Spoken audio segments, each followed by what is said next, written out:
দাঁড়াও দাঁড়াও, স্ক্রলিং থামাও। তুমি কি 6 থেকে 10 স্টুডেন্ট? তাহলে আজকের ভিডিওটি তোমার জন্যই। ঈদের পরে অর্ধবার্ষিক পরীক্ষা, কি করবে কিচ্ছু বুঝতে পারছো না? আজকের ভিডিওটি শুরু থেকে শেষ পর্যন্ত দেখে নাও।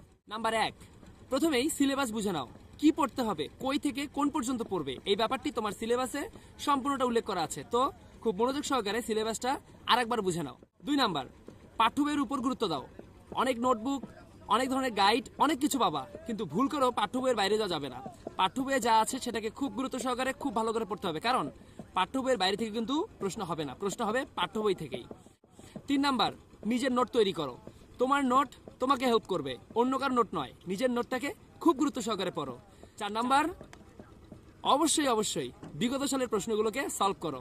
তোমাদের জন্য এবার কিন্তু সৃজনশীল একদম নতুন ব্যাপার, তাই সৃজনশীলটাকে বোঝার জন্য বিগত সালের প্রশ্ন সলভ করা ছাড়া অন্য কোনো উপায় নেই।